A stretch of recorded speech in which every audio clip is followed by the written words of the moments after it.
Bismillahirrahmanirrahim. Assalamualaikum warahmatullahi wabarakatuh. Selamat pagi anak-anak. Berjumpa kembali dengan Pak Arsyid di sini, anak-anak kelas 3 SD Muhammadiyah Demangan yang soleh dan solehah. Bagaimana kabarnya? Mudah-mudahan dalam keadaan sehat walafiat. Nah, berjumpa kembali dalam pelajaran kemuhammadiyahan. Kali ini kita akan memasuki materi bab 6, yaitu tentang keluarga warga Muhammadiyah. Nah, sebelum kita mulai, Bapak ingatkan kembali untuk anak-anak, jangan lupa untuk menjaga kesehatan. Selain itu, jangan lupa juga untuk sholat 5 waktunya ya, dan tetap belajar meskipun di rumah. Nah, anak-anak, sebelum kita mulai pelajaran hari ini, marilah kita awali dengan membaca basmalah bersama-sama. Bismillahirrahmanirrahim. Baik anak-anak, materi tentang keluarga warga Muhammadiyah ini Bapak bagi menjadi 2 bagian supaya tidak terlalu panjang dan anak-anak lebih mudah mempelajarinya. Ya. Yang pertama, kita akan mempelajari pada bagian 1. Baik, apa itu keluarga? Anak-anak mungkin sudah tahu ya. Keluarga yang ada di rumah kalian semua. Ya, pengertiannya keluarga adalah kelompok orang yang mempunyai hubungan darah atau perkawinan. Nah, apa saja yang termasuk keluarga? Siapa saja? Di antaranya ada ibu, bapak, anak kakek, nenek, cucu, serta orang tua. Nah, ini adalah keluarga yang istilahnya inti ya, keluarga kecil ya. Tetapi juga ada keluarga besar yang mungkin terdiri dari orang yang lebih banyak. Nah, contohnya seperti ini. Ada kakek, nenek, ya, ayah, ibu, anak, kemudian ada paman dan bibi, ya. Ini juga jumlahnya bisa lebih banyak lagi mungkin untuk kalian yang mempunyai keluarga besar. Jadi, keluarga itu adalah orang-orang yang memiliki hubungan darah atau perkawinan dengan kita. Seperti itu. Kalian mungkin sudah mengerti ya. Baik. Selanjutnya, setelah kita mengetahui tentang keluarga, nah kita akan mengetahui bahwa masyarakat itu terdiri dari kumpulan keluarga. Ya, jadi yang ada di masyarakat itu ada banyak sekali keluarga. Terdiri dari keluarga-keluarga yang satu dengan keluarga yang lain.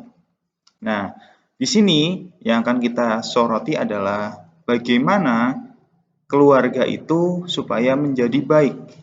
Ya, agar tercipta atau tersusun masyarakat yang baik. Kalau keluarganya baik, maka masyarakatnya akan menjadi baik. Sebaliknya, jika keluarganya tidak baik, ya maka yang terjadi, yang tersusun nanti masyarakat juga akan menjadi masyarakat yang tidak baik karena terdiri dari kumpulan-kumpulan keluarga yang tidak baik. Nah, maka dari itu kita sebagai anggota keluarga Muhammadiyah, anggota dari masyarakat Muhammadiyah harus memulai ya dengan menjadi anggota keluarga yang baik ya. Jadi keluarga yang baik itu terdiri dari orang tua yang baik ya, ayah, ibu, kemudian juga anak yang baik. Nah, kita ya kalian, anak-anak sekalian yang soleh dan solihah adalah anggota keluarga. Maka dari itu ketika kalian mempunyai kepribadian yang baik, sikap yang baik, perilaku yang baik, akan menjadi keluarga yang baik. Seperti itu. Nah, yang tadi Bapak sampaikan, keluarga menyusun ya atau membentuk masyarakat. Ya. Keluarga merupakan tiang utama kehidupan umat dan bangsa. Nah, ini mempunyai tanggung jawab kita sebagai anggota Muhammadiyah ya untuk mewujudkan keluarga yang sakinah ya, yang nantinya melahirkan generasi Islam yang memiliki perilaku seperti Nabi Muhammad SAW. Nah, baik itu yang seperti apa? Nah, kita harus menunjukkan akhlak yang mulia atau akhlakul karimah sehingga disukai oleh sesama manusia dan menjauhi akhlak tercela atau akhlak madmumah sehingga dijauhi oleh sesama, ya. Kalau kita baik, kalau kita punya akhlak yang baik, kita akan disukai oleh teman-teman, disukai oleh keluarga, ya. Sebaliknya, kalau akhlak kita tercela, kita akan dijauhi. Siapa yang mau berteman dengan orang yang akhlaknya tercela? Nah, seperti itu.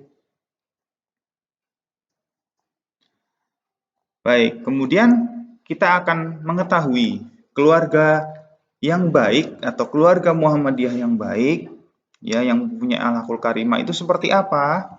Nah, apa saja perilaku atau kegiatan sehari-hari dari keluarga yang baik itu?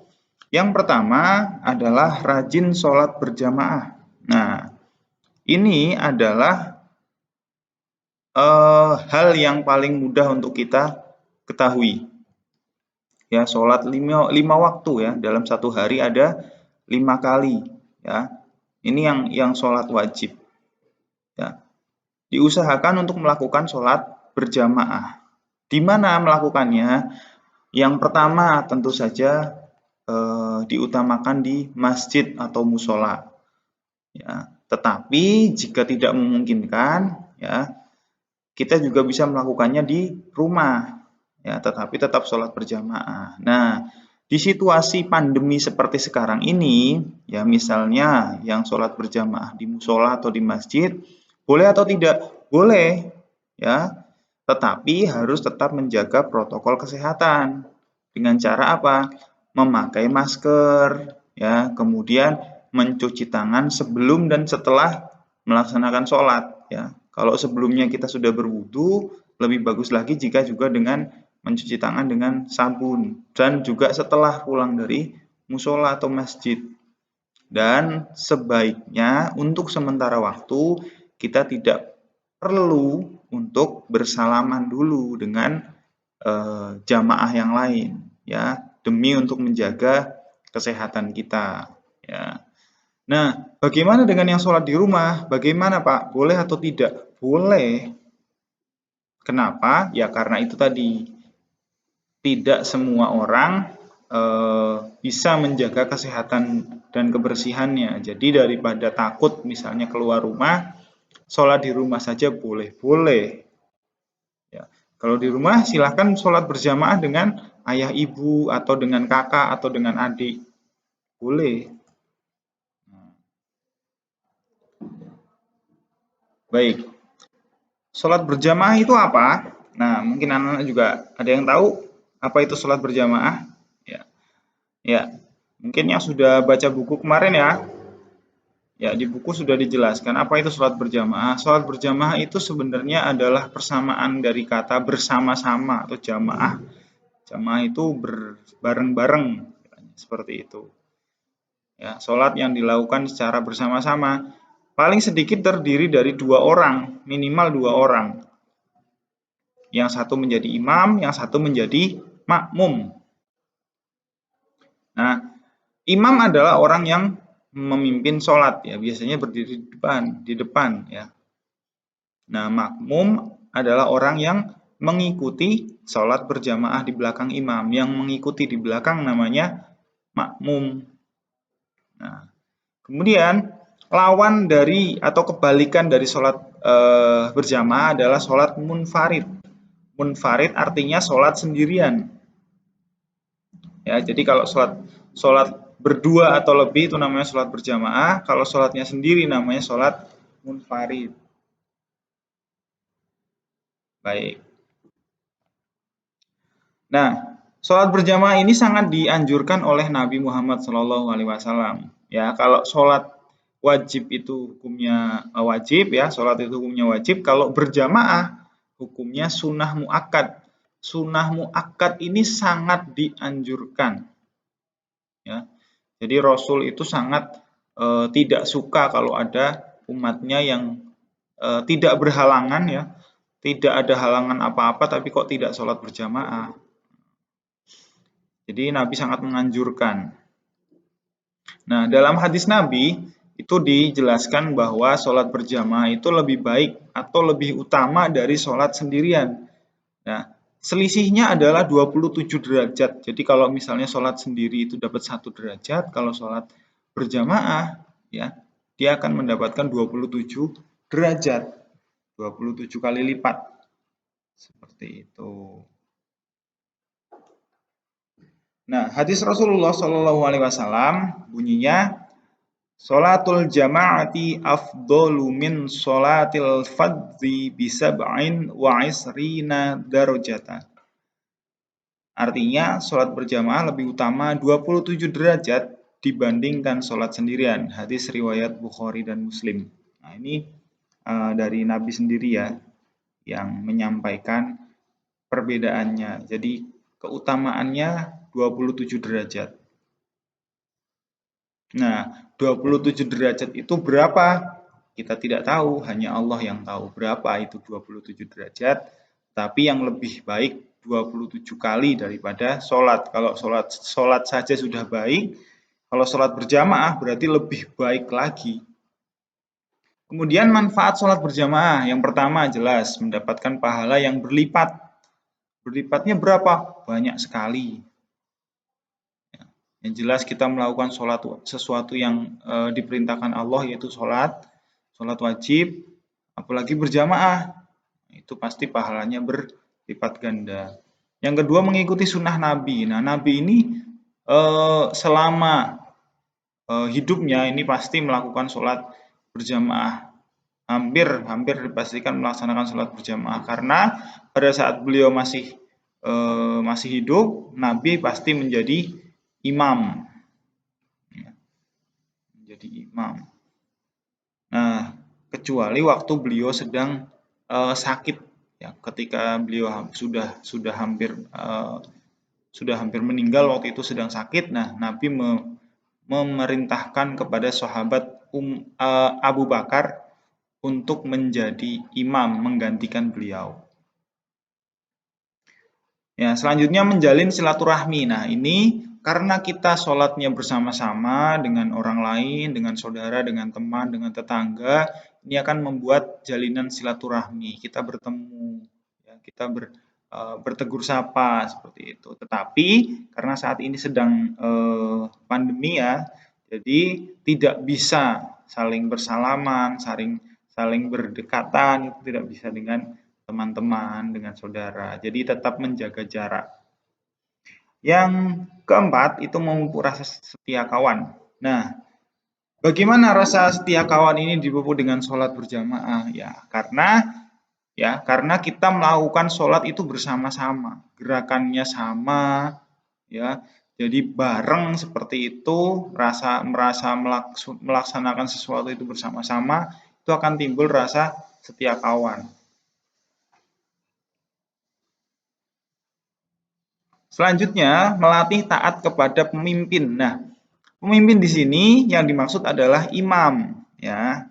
Jadi makmum itu harus mengikuti apa yang dilaksanakan oleh imam. Ya, mengikuti itu berarti setelahnya. Jadi makmum tidak boleh mendahului imam, ya. Jadi kita tidak boleh mendahului pemimpin. Jadi setelah imamnya bergerak, misalnya takbir atau ruku atau sujud, baru makmumnya mengikuti. Ya, disitulah kita dilatih untuk taat. Nah, kemudian yang terakhir melatih kerjasama dan saling menghormati. Ya, kerjasama ini apa? Nah, jadi sholat berjamaah itu kan kita berjejer-jejer ya. Bagaimana kita saling memberikan tempat untuk orang di sebelah kita, ya. Bagaimana kita tidak merebut tempat orang lain, ya. Kemudian memberikan tempat untuk orang lain bisa ikut berjamaah, itu memupuk rasa kerjasama dan saling menghormati di antara kita. Nah, baik, itu terkait dengan sholat berjamaah. Yang kedua, ya, bagaimana keluarga Muhammadiyah yang baik, ya, apa saja kegiatannya? Yang pertama tadi sholat berjamaah, Yang kedua, membaca Al-Quran. Nah, anak-anak sekalian, siapa yang rajin membaca Al-Quran setiap hari? Ada? Ada ya? Ya, bagus kalau yang sudah melaksanakan ya. Paling tidak biasanya yang mengaji itu setelah subuh atau setelah sholat maghrib ya. Mengaji, membaca Al-Quran atau menghafal-hafal surat pendek. Paling tidak setelah maghrib ya. Nah, bagi yang belum gimana? Bisa segera dimulai. Boleh mulai dari sekarang ya, secepatnya ya. Karena apa? Membaca Al-Qur'an itu pahalanya besar sekali ya. Bahkan disampaikan bahwa membaca ayat Al-Qur'an itu pahalanya dihitung bukan satu kalimat tapi satu huruf. Ya, satu hurufnya itu dihitung berpahala. Coba kita membaca Bismillahirrahmanirrahim, ya, itu sudah berapa huruf? Ya. Kemudian alif, lam, mim, berapa huruf? Baru 3 huruf. Belum lagi yang selanjutnya. Kita membaca surat An-Nas, Al-Falaq, Al-Ikhlas, itu berapa huruf? Banyak sekali. Ya, jadi kita membaca Al-Quran itu pahalanya sangat besar. Ya, Al-Quran adalah kitab suci umat Islam. Nah, kitab suci yang paling lengkap dan sempurna. Membaca Al-Quran merupakan ibadah, maka hendaknya kita membiasakan membaca Al-Quran setiap hari. Ya, membaca Al-Quran setiap hari itu tidak harus banyak, ya.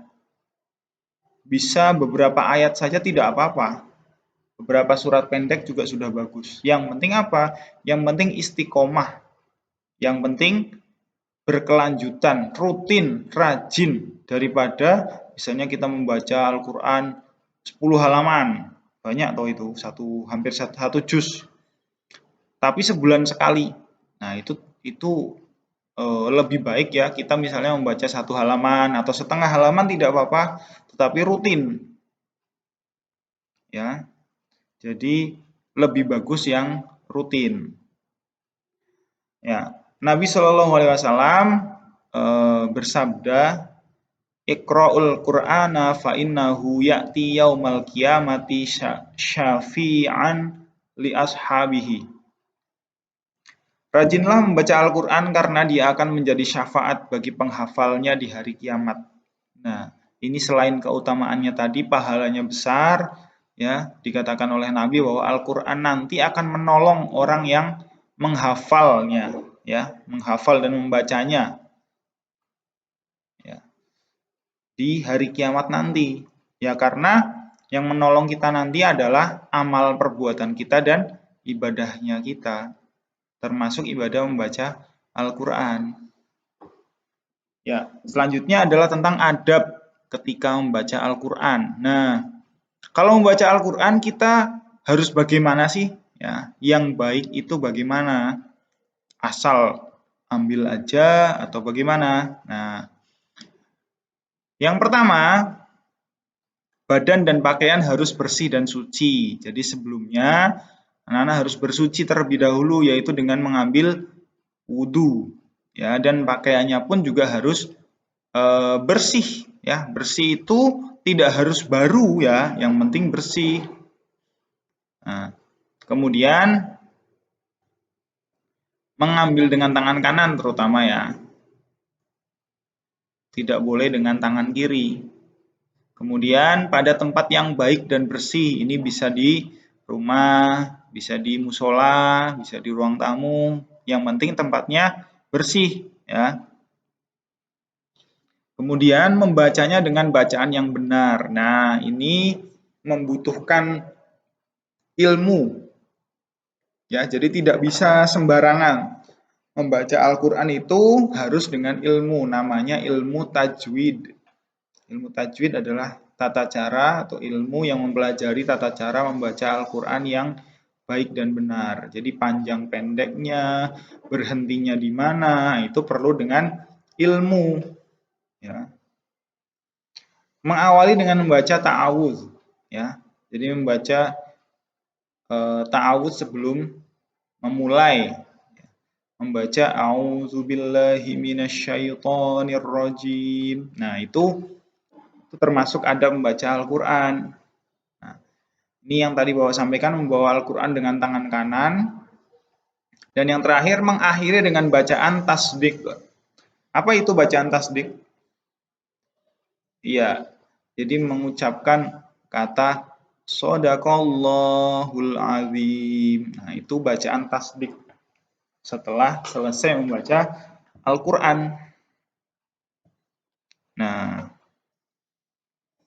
baik, selanjutnya kegiatan-kegiatan keluarga Muslim, keluarga Muhammadiyah yang baik adalah aktif di kegiatan Islam. Nah, kita sebagai warga Muhammadiyah yang sudah belajar, sudah mengetahui berbagai macam ilmu pengetahuan, ya, selain kita sudah tahu, kita juga harus mengamalkannya dalam kegiatan sehari-hari. Ya, caranya bagaimana? Caranya dengan aktif mengikuti kegiatan Islam. Apa saja sebenarnya kegiatan Islam?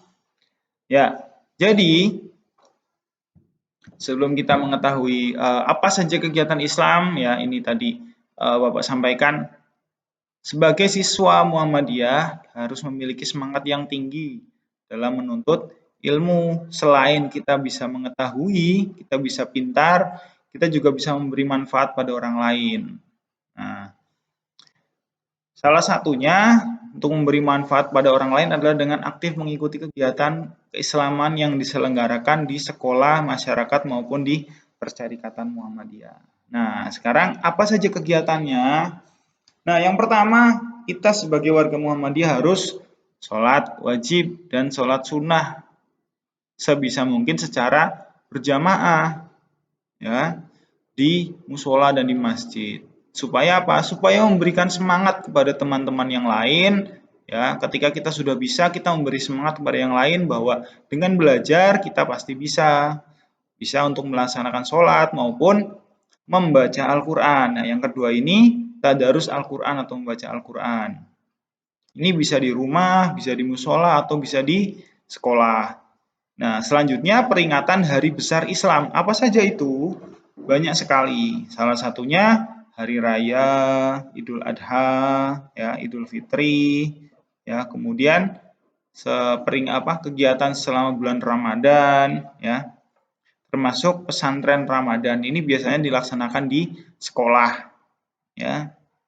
Kemudian ada kultum. Kultum itu singkatan dari kuliah 7 menit, ya, atau tausiah. Tausiah ini biasanya dilaksanakan ketika bulan Ramadan, ya, ketika sebelum sholat tarawih atau setelah subuh. Nah, kemudian ada bakti sosial. Ya, bakti sosial ini biasanya kita membantu masyarakat yang kekurangan. Caranya apa? Dengan zakat dan sodakoh. Nah, anak-anak, zakat dan sodakoh ini sebenarnya mudah sekali. Ya, kita bisa memberikan infak, zakat dan sodakoh itu bisa di sekolah, bisa juga di musola dengan memberikan kotak infak, ya. Di sekolah ada, di musola juga ada. Atau kita juga bisa memberikan kepada orang yang membutuhkan. Misalnya kita melihat ada orang yang minta-minta, kita mempunyai uang yang lebih, bisa diberikan. Nah, terakhir contohnya adalah kurban, kegiatan kurban yang dilaksanakan pada saat hari raya Idul Adha.